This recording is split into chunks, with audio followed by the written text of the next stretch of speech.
네, 주안의 만나 7월 31일 금요일 묵상을 함께 나오도록 하겠습니다. 오늘 말씀은 이사야 16장 1절에서 14절 말씀으로요. 모압과 그모스라고 하는 제목으로 함께 묵상을 나누도록 하겠습니다. 벌써 7월도 다 갔네요. 이렇게 어떻게 빨리 이렇게 가버립니다. 거의 뭐 비만 계속 오면서 7월이 간 것 같은데 이제 8월도 이제 8월은 좀 더 나은 모습을 가지고서 나은 날씨들과 또 나은 마음의 상태들로 주님 안에서 함께 또 좋은 시간을 보내기 원합니다. 우리가 어제부터 모압을 향한 하나님의 진노에 대해 함께 보고 있습니다. 이렇게 이방 국가들에 대한 하나님의 진노에 대해 이렇게 볼 때에 우리는 이렇게 생각할 수 있지요. 그냥 이들이 하나님을 섬기지 않는다고 해서 이렇게 그냥 이방 민족들을 진노하는 것이 옳은가라고 우리가 물을 수가 있습니다. 제가 고등학교 시절에 친구들과 어울려서 집으로 돌아오고 있는데 거기에는 교회를 다니는 친구들도 있고 교회를 다니지 않아서 예수를 믿지 않는 친구들도 있었습니다. 교회를 다니지 않는 한 친구가 이렇게 이야기를 하는 거예요. 자기는 십계명의 처음이 너무 싫다. 나 외에는 다른 신들을 섬기지 말라라고 하는 그 하나님이 너무 쪼잔하게 느껴진다라는 것입니다. 하나님이라면 마음이 넉넉해야 하지 않나라고 묻던 그 목소리와 그 표정이 아직도 생생합니다. 그런데 진짜 그럴까요? 하나님께서 다른 신들을 용납하지 않는 이유를 우리가 알기 위해서는 그 신들이 가지고 있는 특징들을 알아보면 조금 더 명확해집니다. 먼저 우리가 모압이라고 하는 나라를 보자면 이 나라는 어제 말씀드린 대로 이스라엘과는 친척 관계가 됩니다만 이스라엘과 그렇게 관계가 좋지는 않았습니다. 이스라엘 백성들이 출애굽을 할 때에 하나님께서는 이스라엘이 모압 광야길로 이렇게 진행을 해야 되는 상황에서 거기서 모압과 싸우지 말라라고 말씀하십니다. 이들과 친척 관계에 있기 때문에 모압을 하나님께서 아끼신 거예요.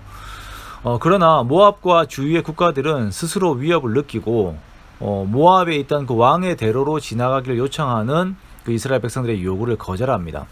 그리고 그 후에 모압 왕 발락은 발람을 통하여서 선지자죠. 그 당시 모압의 선지자였던 발람을 통하여서 이스라엘을 저주하려고 하였지만 1차적으로는 실패하였고 하나님의 아주 깊은 개입으로 실패하였고 그 대신 발람이 이스라엘이 약해지게 하는 방법을 발락에게 알려줍니다.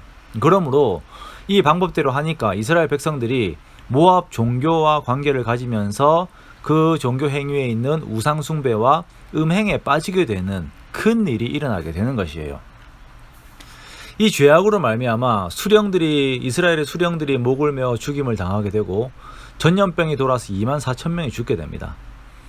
이스라엘의 죄가 심기우게 되니까 이런 필연적인 결과들이 오게 되는데 그 원인을 모압이 제공한 것입니다.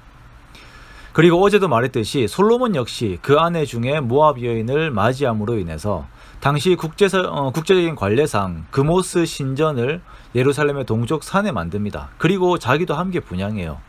이러한 일들이 결국 이스라엘이 분열되게 만드는 원인을 제공하게 된 것입니다.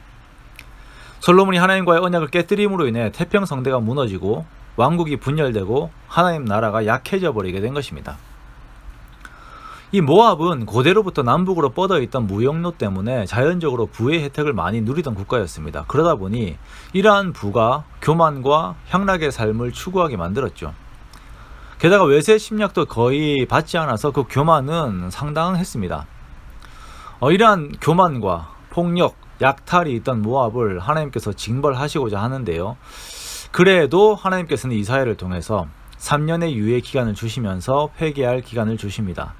그런데 모압은 이 시간 동안에 하나님 앞에 나아가 회개하는 것이 아니라 그들의 신 그모스 앞에 나아갑니다. 요나가 회개를 외침으로 인해 하나님 앞에 돌이켰던 니느웨와는 다른 모습이죠. 자, 그러면 어제부터 이름만 계속 듣고 있는 이 그모스라고 하는 신은 어떤 신인지 한번 알아보겠습니다. 그모스는 몰렉과 함께 고대 근동의 신입니다. 몰렉, 밀곰, 그모스 많이 나오죠. 구약에 많이 나오는 이름들인데 이 신들이 민족들마다 다르게 불리우긴 하지만 동일한 신이라고 보는 관점이 많이 있어요. 당시 농경의 신이었던 바알과 아세라 등은 상당히 음란한 성격을 가지고 있습니다. 아까도 말씀드렸던 그 출애굽 때 발람으로 인하여서 이스라엘을 죄에 빠뜨리게 했던 바알 부올 같은 신들의 특징이 그런 것이죠. 그래서 그들의 어떤 종교 행위의 음란의 내용들이 같이 들어가 있었습니다. 그런데 그모스는 상당히 잔인하고 폭력적인 신이에요. 그 이름의 뜻이 정복자, 파괴자입니다. 그리고 그모스를 섬기는 자들의 큰 특징은 유아 인신 공양을 드린다는 것입니다.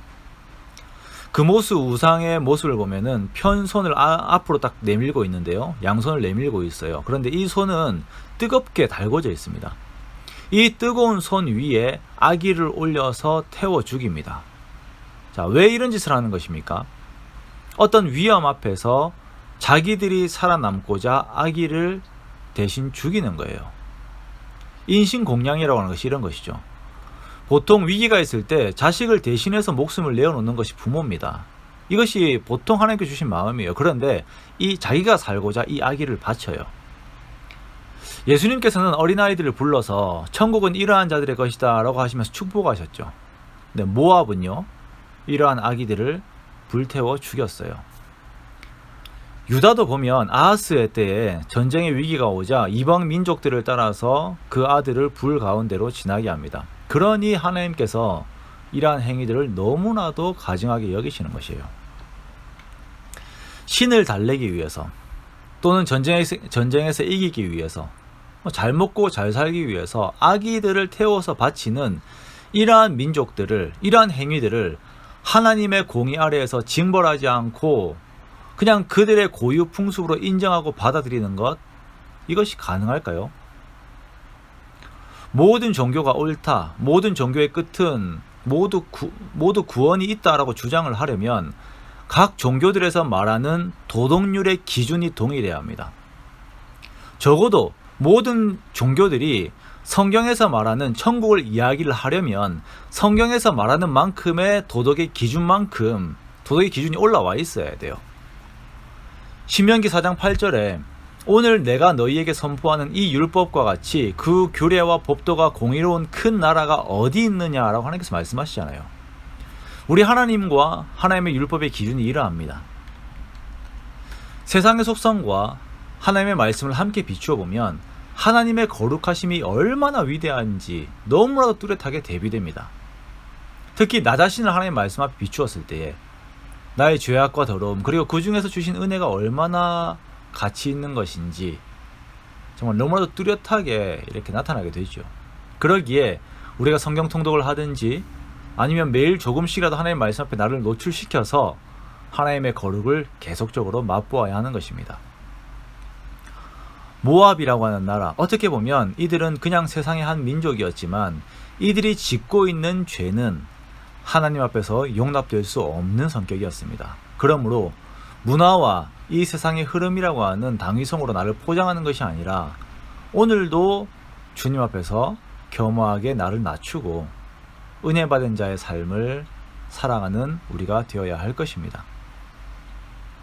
정말 주님께서 예수 그리스도를 말미암아서 주신 그 은혜 속에서 주시는 그 축복과 평안의 가치를 알고 그것을 계속적으로 추구하며 겸손하게 주 앞에 나아가는 그런 오늘 하루를 살아가는 저 여러분 되시기를 주님의 이름으로 축원합니다.